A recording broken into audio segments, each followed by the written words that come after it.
Everyone, welcome to Sri Math World. ఈరోజు topic previous years question papers and solutions probability టాపిక్లో first question a bag consist of 3 red balls 5 blue balls 8 green balls a ball is selected at random what is the probability of not getting a blue ball. ఒక బ్యాగ్లో 3 coloured balls ఉన్నాయి.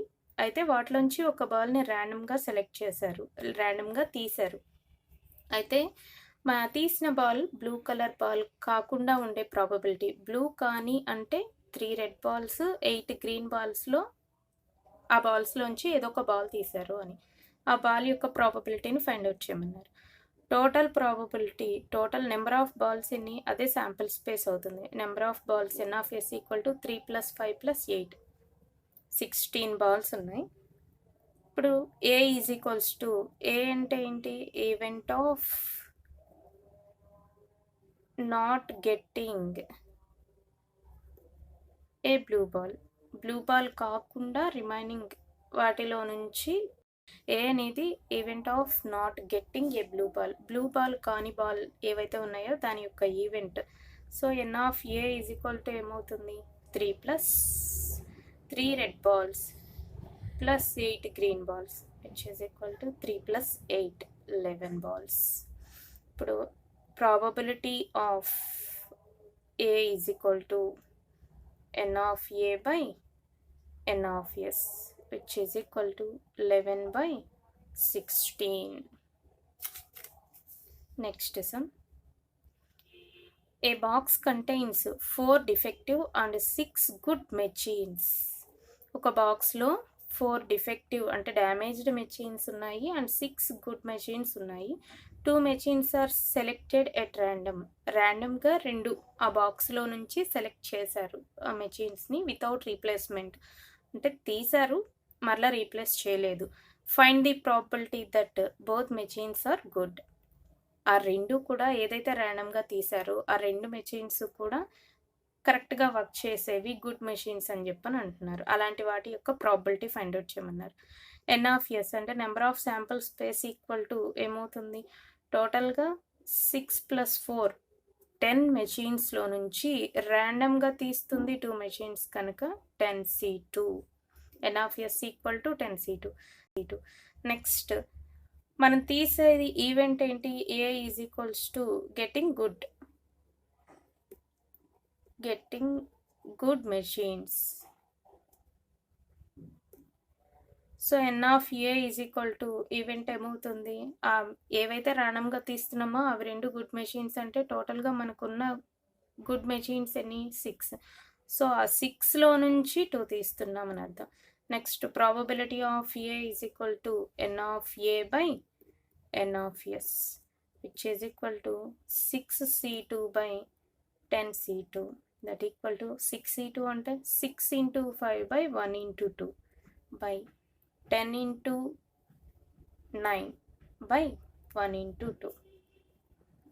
Denominators cancel అవుతాయి, numerator నుంచి 2 times cancel అవుతుంది, ఇది 3 times, next ఈ 3 times, total answer 1/3.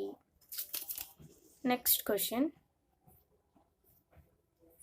When 2 dice are rolled, what is the probability that at least one face shows a 6 అన్నాడు.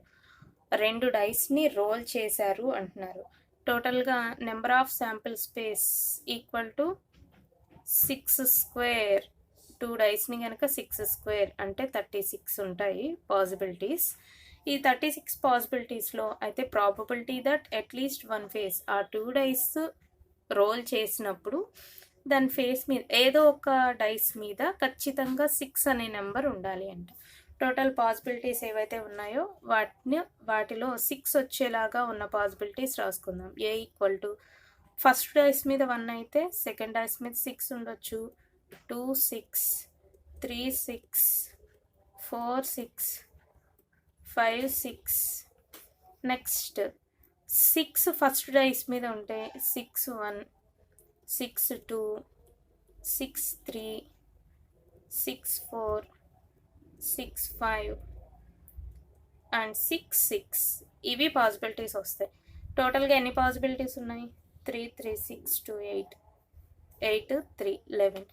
n of a is equal to 11. ఇప్పుడు probability of a is equal to ఏమవుతుంది?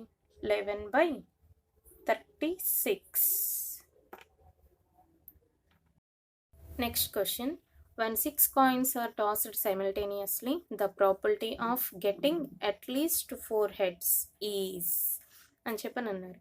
ఒక కాయిన్ని ఎన్ని times toss చేసాం? 6 times. n is equal to 6. Next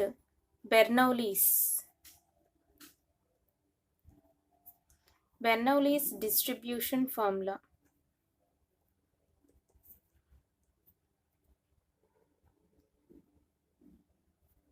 P of x equal to r, which is equal to NCR P power r Q power n minus r. ఇది Bernoulli distribution formula. ఈ ఫార్ములాని base చేసుకుని n is equal to 6 తెలిసింది. Next r అనేది మనం ఏదైతే find out చేయాలో ఆ number.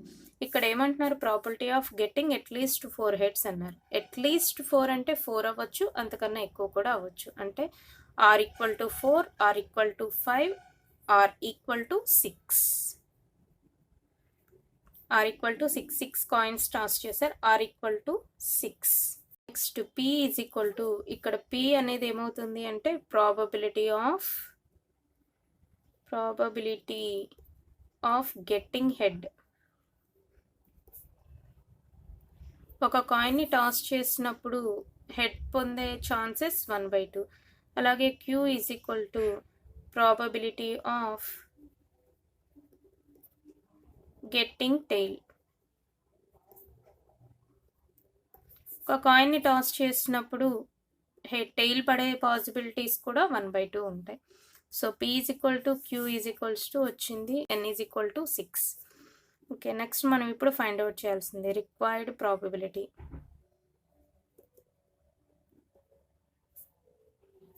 Equal to p of x equal to r plus x equal to 4. At least 4 heads అన్నారు కదా. x equal to 4 plus p of x equal to 5.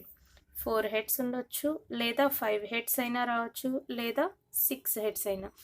6 కాయిన్స్ని toss చేసాము, అందులో ఖచ్చితంగా 4 హెడ్స్ లేదా 5 హెడ్స్ లేదా 6 హెడ్స్ వచ్చే పాసిబిలిటీస్ ఏవో కనుక్కోమన్నారు. ఇది ప్రాబబిలిటీ ఫైండ్ అవుట్ చేయాల్సింది. విచ్ ఈజ్ ఈక్వల్ టు ఈ ఫార్ములాలో అప్లై చేస్తే n6 తెలుసు, r4 తెలుసు, నెక్స్ట్ p అండ్ q కూడా తెలుసు.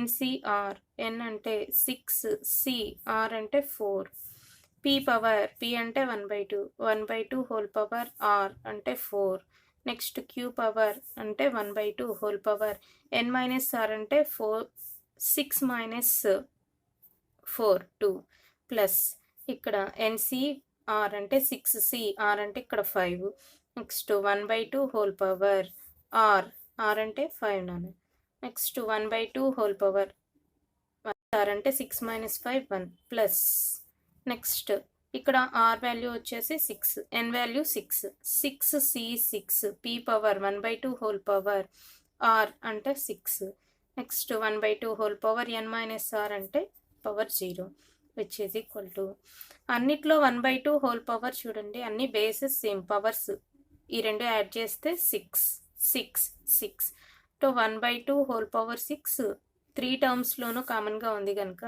అది కామన్ తీస్తే 6c4 plus 6c5 plus 6c6, which is equal to 1/2 whole power 6 into 6c4 అంటే 6c2 అని రాయొచ్చు, 6 ఇంటూ 5/1 ఇంటూ 2 ప్లస్ 6/1, 6c5 అంటే 6c1. ఇది ఏ ఫార్ములాని బేస్ చేసుకుని అంటే NCR is equal to NCN minus R అనే ఫార్ములాని బేస్ చేసుకొని ఇది 6c5ని 6c1గా కూడా రాసాం. నెక్స్ట్ 6c0 ఆర్ 6c1 అంటే ఇది వచ్చేది వాల్యూ 1. ఇది 3 times 15 plus 6 21 22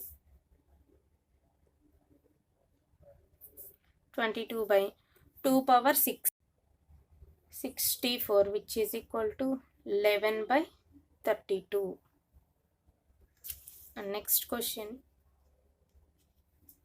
A bag contains 4 red and 6 black balls. A ball is drawn at random from the bag. Its color is observed, and this ball, along with 2 additional balls of the same colored, are returned to the bag. If now a ball is drawn at random from the bag, then probability that this drawn ball is red is. ఏం చెప్తున్నారంటే ఒక బ్యాగ్లో 4 red balls 6 black balls ఉన్నాయి. ఒక బాల్ని ర్యాండమ్గా తీసి దాని కలర్ని అబ్జర్వ్ చేసి మరలా రీప్లేస్ చేశారు. ఆ రీప్లేస్ చేస్తున్నది ఎన్ని బాల్స్ని, సేమ్ కలర్ ఉన్నవి 2 బాల్స్ని యాడ్ చేస్తున్నారు. అలా చేసిన తర్వాత ఒక బాల్ని ర్యాండమ్గా తీశారు బ్యాగ్లోంచి. ఆ బాల్ రెడ్ కలర్ బాల్ అయ్యే ప్రాబిలిటీని ఫైండ్ అవుట్ చేయమంటున్నారు. ఫస్ట్ అసలు బ్యాగ్లో ఉన్నది 4 red balls, next 6 black balls.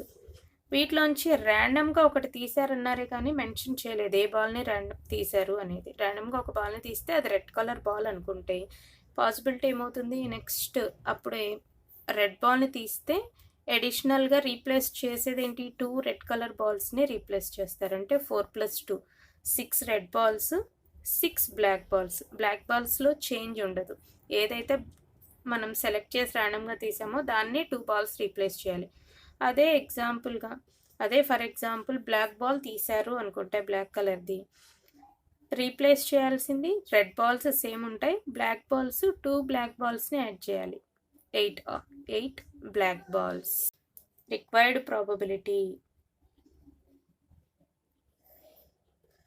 Equal to probability of red ball into probability of red ball in first ఏదైతే కండిషన్ రీప్లేస్ చేసామో అది, plus probability of black ball into probability of red ball in black ball కండిషన్లో. So ఇది conditional ప్రాబబిలిటీని base చేసుకొని జరుగుతుంది. First probability of red ball. Probability of red ball అంటే 6 + 4 balls 10. అందులో రెడ్ బాల్స్ 4 కనుక 4 out of 10 ఇంటూ నెక్స్ట్ ఇప్పుడు ఏ కండిషన్లో ఏదైతే ఫస్ట్ బాల్ డ్రా చేసామో అది రెడ్ అయితే కనుక దాన్ని రీప్లేస్ చేసిన తర్వాత ఇక్కడ రెడ్ బాల్ని ఫైండ్ అవుట్ చేయమంటున్నారు.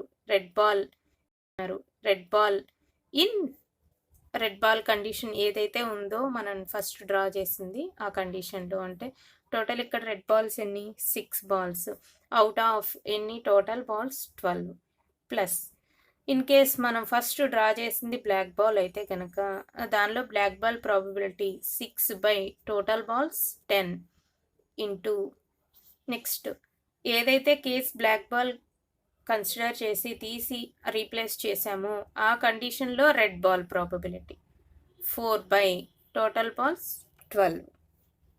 సింప్లిఫై చేస్తే టోటల్గా 24 అంటే 48/120. క్యాన్సిలేషన్ నుంచి 2 times 5 times 24 టేబుల్ క్యాన్సిల్ అవుతుంది. Next question. If 12 identical balls are to be placed in 3 different boxes, then the probability that one of the boxes contains exactly 3 balls అయ్యేలాగా 12 identical balls ఉన్నాయి, వాటిని 3 different బాక్సెస్లో arrange చేయాలి. Then the probability that one of the box contains exactly 3. అందులో ఒక box ఎగ్జాక్ట్గా 3 balls అనేవి ఉంటే కనుక దాని యొక్క ప్రాబిలిటీని ఫైండ్ అవుట్ చేయండి అన్నారు. టోటల్గా మనకి ఇచ్చింది 12 ఐడెంటికల్ బాల్స్. దీనిలో ఎగ్జాక్ట్గా తీయమంటుంది 3 ఐడెంటికల్ బాల్స్ని, ఇంకా రిమైనింగ్ ఉండేది 9 బాల్స్ ఉంటాయి. ఐడెంటికల్ బాల్స్ 9 ఉంటాయి. ఇప్పుడు 3 బాల్స్ అంటున్నారు. Probability of exactly 3 balls which is equal to అసలు టోటల్ బాల్స్ 12. ఆ 12లో నుంచి మనం తీస్తున్నాం. ఆ 12 బాల్స్ని 3 బాక్సెస్లో కనుక ఫస్ట్ బాల్ తీసుకున్నాం. ఫస్ట్ బాల్ తీసుకుంటే ఆ 3 ఛాన్సెస్ ఉంటాయి. అంటే బాక్స్ 1, బాక్స్ 2, బాక్స్ 3, ఆ 3 డిఫరెంట్ బాక్సుల్లో దేనిలో అయినా అరేంజ్ చేయొచ్చు. ఖచ్చితంగా ఈ ఐడెంటికల్ బాల్ని తీసుకెళ్ళి ఈ బాక్స్లోనే పెట్టాలనే కండిషన్ ఏమి ఇవ్వలేదు కనుక అది ఎట్లయినా ఏ బాక్స్లో అయినా కానీ రీప్లేస్ చేయొచ్చు. ఫస్ట్ బాల్కి 3 పాసిబిలిటీస్ ఉంటాయి. నెక్స్ట్ సెకండ్ బాల్ తీసుకున్న 3 పాసిబిలిటీస్, థర్డ్ బాల్ తీసుకున్న 3 పాసిబిలిటీస్, అంటే 3 బాక్సెస్లో ఫిల్ చేయొచ్చు అండ్ సో ఆన్. అట్లాగే 12th బాల్ తీసుకున్నా కూడా 12th బాల్కి కూడా 3 వేస్ ఉంటాయి, 3 పాసిబిలిటీస్ ఉంటాయి. టోటల్గా 12 బాల్స్, 12 టైమ్స్. ఇవి 3 × 3 × 3 అని ఎన్ని టైమ్స్ ఉన్నాయి? 12 times. So n(s) equal to ఏమవుతుంది? 3 పవర్ 3 × 3 × 3 ఎన్ని టైమ్స్ ఉంది? 12 టైమ్స్ ఉంది కనుక 3 పవర్ 12. ఇది n(s). నెక్స్ట్ ఈవెంట్ గురించి మాట్లాడదాం. ఈవెంట్ 12 ఐడెంటికల్ బాల్స్లో 3 ఐడెంటికల్ బాల్స్ని తీసి ఒక బాక్స్లో రీప్లేస్ చేయండి అని చెప్పాను. ఒక బాక్స్లో ఫిక్స్ చేయండి అన్నాడు కనుక ఎగ్జాక్ట్గా 3 బాల్స్ గురించి మాట్లాడారు అని. రిమైనింగ్ 9 బాల్స్ ఉన్నాయి. ఆ రిమైనింగ్ 9 బాల్స్కి ఎన్ని బాక్సెస్ ఉన్నాయి? 2 బాక్సెస్ ఉన్నాయి. సో ఆ రిమైనింగ్ 9 బాల్స్ గురించి మాట్లాడితే ఫస్ట్ బాల్ తీసుకున్నాం. ఫస్ట్ ఒక బాల్, ఆ రిమైనింగ్ 9 బాల్స్లో ఫస్ట్ బాల్ని తీసుకుంటే ఆ బాక్స్ 1 లేదా బాక్స్ 2, ఆ 2 బాక్సుల్లో ఛాన్సెస్ ఉంటాయి కనుక 2 పాసిబిలిటీస్. సెకండ్ బాల్ తీసుకున్న రిమైనింగ్ ఈ 9 బాల్స్లో సెకండ్ బాల్ తీసుకున్న 2 పాసిబిలిటీస్. ఇట్లా టోటల్గా ఎన్ని ఉంటాయి? 9 బాల్స్ తీసుకున్నా కూడా 2 × 2 × 2 అన్నిటికీ కూడా 2 బాక్సుల్లో ఫిక్స్ చేసే ఛాన్స్ అనేది ఉంటుంది కనుక ఇది 2 × 2 × 2 9 టైమ్స్ ఉంటుంది కనుక 2 పవర్ 9. ఇది సింప్లిఫై చేస్తే 12 × 11 × 10 by 1 × 2 × 3 by 3 power 12 × 2 power 9. Cancellation 6 2 times పోతుంది. దీన్ని ఎలా రాయొచ్చు? 2 × ఇది 5 × 2గా కూడా రాయొచ్చు కదా. 11 × 5 × 2² × 2 పవర్ 9 by ఇది 3 × 3 పవర్ 11గా రాస్తే విచ్ ఈజ్ ఈక్వల్ టు 55/3 × ఇది 2 పవర్ 9 2 పవర్ 2 అంటే 2/3 హోల్ పవర్ 11 వస్తుంది. Okay, 55/3 × 2/3 whole power 11.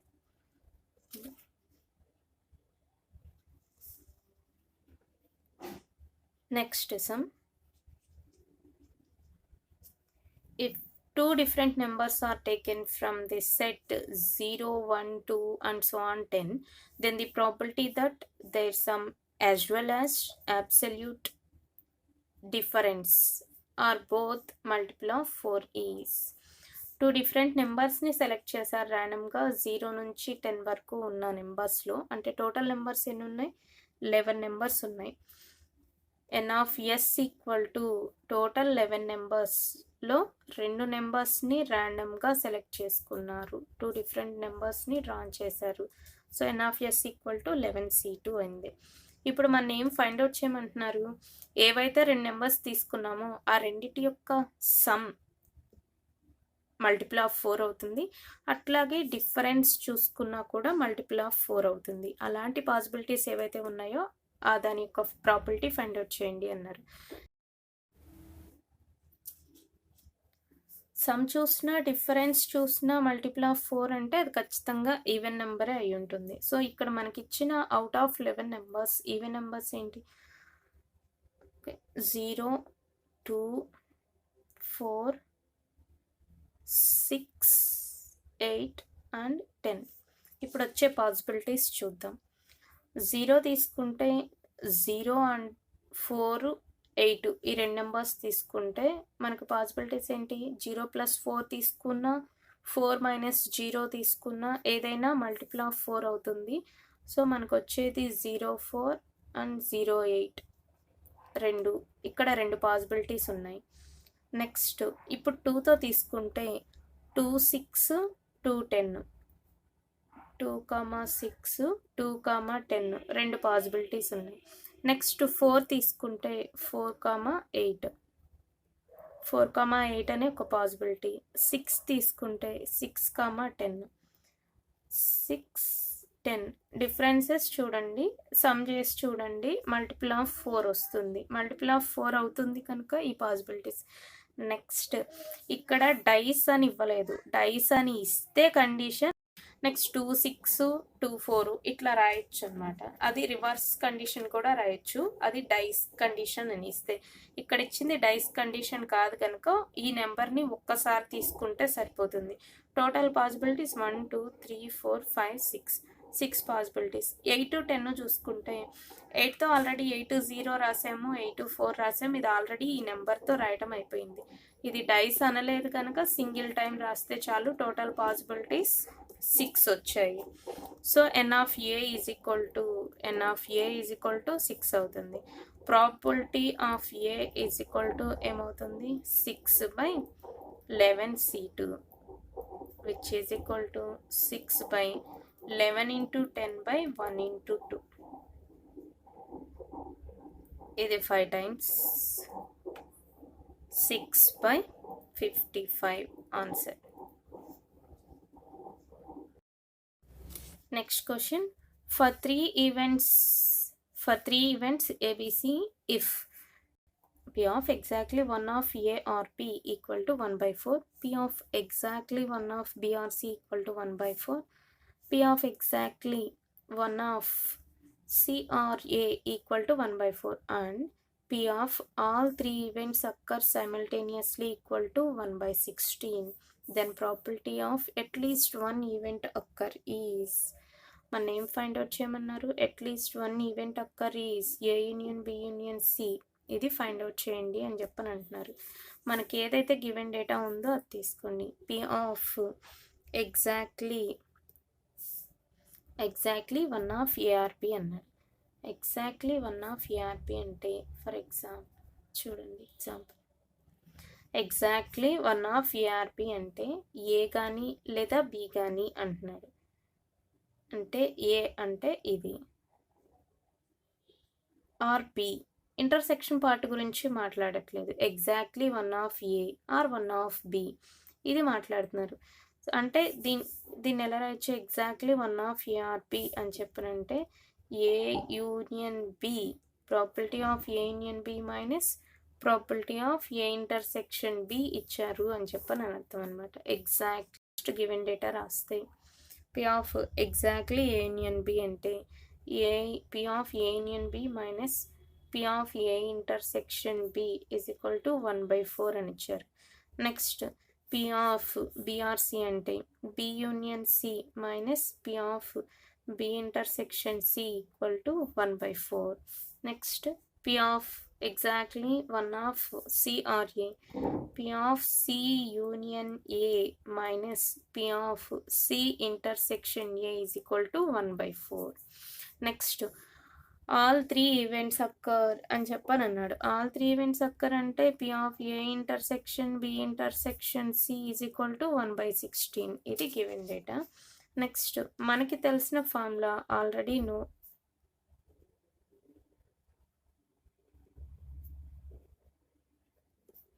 P of A union B union C is equal to P of A plus P of B plus P of C minus P of A intersection B minus P of B intersection C minus P of C intersection A plus P of A intersection B intersection C. ఈ formula తెలుసు. So దీని నుంచి first ఈ కండిషన్స్ని 1 2 and 3 అనుకుంటే 1 + 2 + 3 చేస్తే ఇది మాత్రం given data. ఈ 4 డేటా ఇచ్చారు. ఈ ఫార్ములా మనకి ఆల్రెడీ తెలిసిన ఫార్ములా రాసాం. ఇది రాస్తే P of A union B addition theorem base చేసుకుని P of A union B అంటే P of A plus P of B minus P of A intersection B minus P of A intersection B already ఇక్కడ ఇంకొక minus P of A intersection B వచ్చింది కానీ 2 times of P of A intersection B. Next plus second condition నుంచి P of B plus P of C minus 2 times of P of B intersection C plus ఇది P of C plus P of A minus 2 times of P of C intersection A which is equal to 1/4 plus 1/4 plus 1/4. 3/4. ఇది 2 times of P of A వస్తుంది చూడండి. 2 times of P of A, 2 times of P of B, 2 times of P of C. అన్నీ 2 times ఉన్నాయి కనుక 2 times of P of A plus P of B plus P of C minus P of A intersection B minus P of B intersection C minus P of C intersection A. ఇవన్నీ 2 times ఉన్నాయి, which is equal to 3/4. Which is equal to 3/4. ఇప్పుడు ఈ 2 టైమ్స్ని అటువైపు తీసుకెళ్తే ఇక్కడ మల్టిపుల్గా ఉంది, అటువైపు వెళ్తే డివైడెడ్ బై అవుతుంది. నెక్స్ట్ ఈ ఫార్ములా మొత్తం అబ్జర్వ్ చేస్తే మనకు ఆల్రెడీ తెలిసిన ఫార్ములాలో P of A plus P of B plus P of C minus P of A intersection B minus P of B intersection C minus P of C intersection A వరకు ఉంది. Next ఈ వాల్యూని అటు తీసుకెళ్తే P of A union B union C minus P of A intersection B intersection C. ఈ formula నుంచి ఇది రాయొచ్చు కదా, విచ్ ఈజ్ ఈక్వల్ టు ఈ 2 ఇటువైపు వచ్చింది కదా 3/8. ఇది మనకు తెలియదు, ఫైండ్ అవుట్ చేయాలి. ఈ వాల్యూ ఆల్రెడీ ఇచ్చారు గివెన్ డేటాలో 1/16 అని. ఈ 1/16 ఈ మైనస్ అటు వెళ్తే ప్లస్ అవుతుంది. సో ఫైనల్గా P of A union B union C is equal to 3/8 plus 1/16. LCM 16. 6 plus 1 7/16 answer. Thank you. Thanks for watching.